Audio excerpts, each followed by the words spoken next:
দায়ের সঠিক সময় জানতে চাই। জাকাতের টাকা দিয়ে কি এতিমখানায় এতিমদের ইফতার করানো যাবে? জাকাতের টাকা দিয়ে কোনো এতিম বিধবার ঘর করে দেয়া যাবে কিনা? জুমার দিন মহিলারা কয়টা বাজে জোহরের নামাজ পড়তে পারবে? একজন নারী কতটুকু স্বর্ণ ব্যবহার করতে পারবেন আর কতটুকু হলে জাকাত দিতে হবে? ছোট বাচ্চা শুধুই বুকের দুধ খায়, রোজা রাখলে বাবুর আমাশয় হয়, করণীয় কি? রোজা রেখে মুখে গুল দিলে রোজা হবে কিনা? শ্বশুরের হাত পা টিপে দেওয়া পুত্রবধূর জন্য জায়েজ আছে কিনা? তারাবির 4 রাকাত পরপর প্রচলিত যে দোয়াটি পড়া হয় এ সম্পর্কে আপনি বলেছেন এটি হাদিসে নেই, অথচ একজন আলেম দাবি করেছেন এটি হাদিসে আছে। এ ব্যাপারে আপনি কি বলবেন? রোজা অবস্থায় কি রক্তদান করা যাবে? ছোট বাচ্চা থাকা 20 রাকাত তারাবি নামাজ পড়তে পারে, কষ্ট হয়, সেক্ষেত্রে নামাজ কমিয়ে পড়া যাবে কিনা? চলুন আমরা এবার আপনাদের প্রশ্নোত্তর আলোকিত ভবনে প্রবেশ করি। কাশফিয়া ইসলাম লিখেছেন, আমার মেয়ের বয়স 11 বছর 4 মাস। আমার মেয়ের রোজা কি ফরজ হয়েছে? মেয়ের প্রতি মাসে পিরিয়ড হয়। জি বোন, অবশ্যই আপনার মেয়ের রোজা ফরজ হয়েছে, তাকে রোজা রাখতে হবে। শারমিন আক্তার আপনি লিখেছেন, রোজা রাখা অবস্থায় কি মুখে স্নো পাউডার ব্যবহার করা যাবে? যাবে, কোনো অসুবিধা নেই, কারণ রোজার কোনো ক্ষতি হবে না। তবে আপনার ঠোঁট হয়ে এটার জন্য মুখে না যায় সেটা যেন আপনি চেষ্টা করবেন।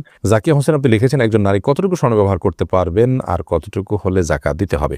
দেখুন, ব্যবহারের স্বর্ণে জাকাত দিতে হবে, এটাই অধিকতর শক্তিশালী মত। যদি অনেক ওলামা ইকরাম বলেছেন ব্যবহারের স্বর্ণে জাকাত দিতে হবে না। অতএব আপনি কতটুকু স্বর্ণ ব্যবহার করছেন এটি ইস্যু নয়, আপনি যতটুকু স্বর্ণ ব্যবহার করছেন এটা নেশাবে পড়ছে কিনা, নেশাবে পড়লে আপনাকে জাকাত দিতে হবে, সেটা কম হোক আর বেশি হোক, যদি নেশাবে হয় আপনাকে জাকাত দিতে হবে। শিমু খান আপনি লিখেছেন, জাকাতের টাকা দিয়ে কি এতিমখানায় এতিমদের ইফতার করানো যাবে?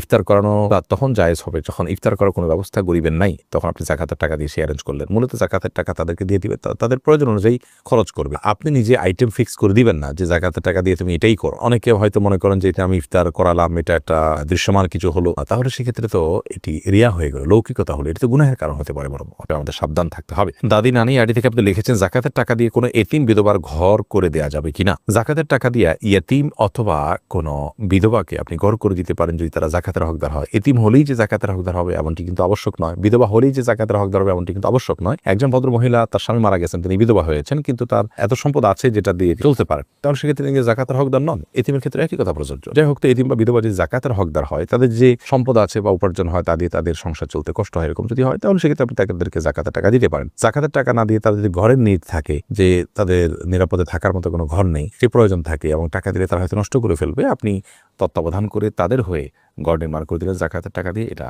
জায়েজ হবে। শিবলু আইডি থেকে আপনি লিখেছেন, রোজা রেখে মুখে গুল দিলে রোজা হবে কিনা? ভাই শিবলু, সাধারণত গুল খেয়ে থাকেন বা মুখে নিয়ে থাকেন, আমরা দেখি তারা মুখের এক পাশে দিয়ে দীর্ঘ সময়টাকে ফেলে রাখেন। তো মুখের এক পাশে গুল দিয়ে যদি ফেলে রাখেন, থুতুর সাথে সেই গুল আপনার পেটে যাবে, একটু হলেও যাবে, অল্প হলেও যাবে, সেই সম্ভাবনা খুবই স্বাভাবিক, যার কারণে এটি জায়েজ হবে না। রোজা রেখে এটি করলে রোজা ভঙ্গ হতে পারে, রোজা ভঙ্গ হবে। আপনি লিখেছেন, শ্বশুরের হাত পা টিপে দেওয়া পুত্রবধূর জন্য জায়েজ আছে কিনা? এটা করা উচিত নয়, কারণ হলো শ্বশুর তার হাত পা যদি পুত্রবধূ টিপেন, তাহলে সেক্ষেত্রে মানে কল্পনার জেনার দুয়ার উন্মুক্ত অন্তত হতে পারে, কমপক্ষে এতটুকু হওয়ার সম্ভাবনা আছে, যার কারণে গুনাহের দ্বার পর্যন্ত বন্ধ করতে হয়, এটাকে সাদ্দু জারায়া বলা হয়। তো যার কারণে এটা জায়েজ নয়। পুত্রবধূ শ্বশুর অন্য সেবা করবেন, তবে হ্যাঁ, শ্বশুর অনেক বৃদ্ধ, এত বৃদ্ধ যে এ ধরনের কোনো আশঙ্কা নাই, তাহলে সেক্ষেত্রে এটি করা যেতে পারে যদি একান্ত নিরুপায় থাকে, অন্য কেউ না থাকেন এবং এটা যদি খুব বেশি জরুরি হয়, অর্থাৎ অনেকগুলো শর্তের উপর ভিত্তি করি। এরপর প্রশ্ন, ছোট বাচ্চা শুধুই বুকের দুধ খায়, রোজা রাখলে বাবুর আমাশয় হয়, করণীয় কি? একটু কষ্ট করবেন, প্রয়োজনে দিনের বেলা ঘুম পাড়িয়ে রাখবেন, আপনি নিজেও ঘুমাবেন, রাতের বেলা একটু জেগে থাকবেন, অর্থাৎ অভ্যাস একটু পাল্টাবেন, তাতে তো রাতেও তো আপনি দীর্ঘ সময় না খাওয়াই থাকেন, সেভাবে থাকবেন। এবং একটু কষ্ট হলে ডাক্তার দেখান, বিকল্প বের করেন, অর্থাৎ রোজাটা ফরজ বিধান, এই ফরজ বিধান আবশ্যক হওয়ার কারণে রোজা রেখে অন্যান্যগুলোকে কিভাবে ওভারকাম করা যায় সেই চেষ্টাটা আমাদের থাকতে হবে। আয়েশা সিদ্দিকা, ছোট বাচ্চা থাকা 20 রাকাত তারাবি নামাজ পড়তে পারে, কষ্ট হয়, সেক্ষেত্রে নামাজ কমিয়ে পড়া যাবে কিনা? কখন আপনি অসুবিধা হলো কম পড়লেন, কোনো অসুবিধা নেই। নফল যেহেতু এটা আপনার অসুবিধার কারণে আপনি একটু কম পড়লেন বা ভেঙে পড়লেন, এই সুযোগগুলো কিন্তু আছে। হাবিবা আইরিন আপনি লিখেছেন, জুমার দিন মহিলারা কয়টা বাজে জোহরের নামাজ পড়তে পারবে? জোহরের ওয়াক্ত হওয়ার পরেই পড়তে পারবে, মসজিদে জুমার নামাজের জামাত হওয়ার পরেই পড়তে হবে এমনটি অনেকে মনে করেন, অথচ এমনটি কোনো আবশ্যক নয়। আপনি চাইলে জুমার নামাজের আগেও, অর্থাৎ ওয়াক্ত হয়ে গেছে জোহরের 12টা 1 মিনিটে, আজকে জোহর ওয়াক্ত হয়ে গেছে, এরপর থেকে আপনি বাসায় জোহর পড়তে পারেন। মাজিদুল ইসলাম আপনি লিখেছেন, প্রবাসীদের ফিতরা আদায়ের বিধান কি? আমরা কি দেশের হিসাব করে ফিতরা আদায় করবো নাকি যেখানে থাকি ওই জায়গার হিসাবে দিয়ে আলাদা? আপনি যেখানে থাকেন সেখানকে হিসাব করে আপনি ফিতরা দিবেন। ফিতরা কি আলাদা করে রেখে ঈদের পর আদায় করা যাবে? না, ঈদের পর আদায় করলে ফিতরা আদায় হবে না, বরং ফিতরা আদায় করতে হবে ঈদের সালাতের আগে। নবী করিম সাল্লাল্লাহু আলাইহি ওয়াসাল্লাম বলেছেন, মানাদ্দাহা ক্বাবলা সালাহ, যে ব্যক্তি ঈদের আগে ফিতরা আদায় করবে হিয়া মাকবুলা, তাহলে সেটা ফিতরা হিসেবে কবুল হবে। ওয়া মানাদ্দাহা বাদা সালাহ, যে ব্যক্তি ঈদের পরে আদায় করবে ফাহিয়া সাদাকাতুম মিনাস সাদাকাত, 10টা সাদকা আমাদের সাধারণ দান হবে। ফিতরার যে দায়িত্ব, সেই দায়িত্বের ফলে কিন্তু আদায় হবে না। রফিক আহমদ আপনি লিখেছেন, তারাবির 4 রাকাত পরপর প্রচলিত যে দোয়াটি পড়া হয় এ সম্পর্কে আপনি বলেছেন এটি হাদিসে নেই, অথচ একজন আলেম দাবি করেছেন এটি হাদিসে আছে। এ ব্যাপারে আপনি কি বলবেন? ভাই রফিক আহমদ, দুঃখজনক যে কথাগুলো ভালো করে অনেকে না শুনেই মন্তব্য করেন, আবার অনেকে শুনেও সেটাকে বিকৃত করেন। আমরা বলেছি তারাবির নামাজে 4 রাকাত পরপর যে দোয়া আমাদের দেশে পড়া হয়ে থাকে সুবহানাল মুলক ওয়াল মালাকুতে শেষ পর্যন্ত, এই দোয়া 4 রাকাত পর, তারাবির পরে 4 রাকাত পরপর এই দোয়া পড়ার কথা হাদিসে নেই। আবারও বলছি, তারাবির 4 রাকাত পরপর এই দোয়া পড়ার কথা কোনো হাদিসে নেই, কোনো জাল হাদিসেও নেই। আবারও বলছি, তারাবির নামাজের 4 রাকাত পরপর এই দোয়া পড়ার কথা কোনো হাদিসে নেই। এই দোয়া বিভিন্নভাবে এসেছে রুকুর তাসবিহ হিসেবে, সুবহানাল মালাকুতি ওয়াল জাবারুতি।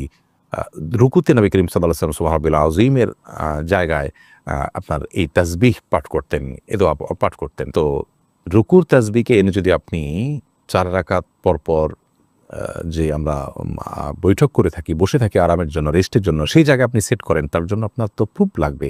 যেটা রুকুতে করতে বলা হয়েছে সেটা আপনি এখানে করছেন, তার ভিত্তিটা কি? সেখানে আমি বলেছি যে কোনো হাদিসের ভিত্তি নেই। তো সেই মর্মে যদি কোনো হাদিস থাকে যে হ্যাঁ তারাবির পর 4 রাকাত পরপর এই দোয়া পড়ার কথা বলা হয়েছে, তাহলে সেটা উপস্থাপন করা যেতে পারে। এরকম কোনো হাদিস তো নেই। ফতোয়া শামিতে আছে, ফতোয়া শামিতে থাকার মানে তো হাদিস নয়। ফতোয়া শামি তো ফতোয়ার কিতাব। ফতোয়ার কিতাবে যদি কোনো কথা থাকে, কোনো আমলকে সুন্নাহ বলা হয় কথার কথা, কিন্তু হাদিসে তার কোনো প্রুফ না থাকে, তাহলে এটাকে আমরা সুন্নাহ বলতে পারি না।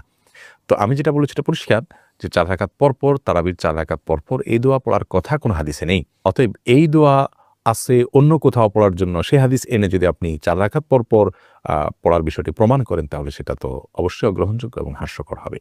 আশা করি বিষয়টি পরিষ্কার হয়েছে। করিম আপনি লিখেছেন, ফিতরা আদায়ের সঠিক নিয়ম জানতে চাই, সঠিক সময় জানতে চাই। ফিতরা আদায়ের সঠিক সময় হলো চাঁদ উঠেছে শাওয়াল মাসের, অর্থাৎ ঈদের চাঁদ উঠেছে তখন থেকে নিয়ে ঈদের নামাজের আগ পর্যন্ত, এই টাইমটার মধ্যে, রাতের মধ্যে, সকালের আগে আগে আপনি গরিবের কাছে পৌঁছাবেন। এটা হলো ফিতরা আদায়ের মূল টাইম। এই সময়ের মধ্যে এত অল্প সময়, শর্ট টাইমে ফিতরা আদায় করা যদি কঠিন হয় মনে হয়, তাহলে 2 দিন আগেও ফিতরা আদায় করাকে জায়েজ বলেছেন ফুকাহায়ে কেরাম। তবে কোন অবস্থাতেই ঈদের নামাজের পরে আদায় করলে সেটি জায়েজ হবে না, যেহেতু হাদিসে সুস্পষ্টভাবে এবারে বক্তব্য রয়েছে। নবী সাল্লাল্লাহু আলাইহি ওয়াসাল্লাম বলেছেন, ফামান আদ্দাহা ক্বাবলাল সালাহ, যে ব্যক্তি ঈদের নামাজের আগে ফিতরা আদায় করলো, ফাহিয়া মাকবুলাহ, তাহলে সেটি ফিতরা হিসেবে আল্লাহর কাছে গ্রহণ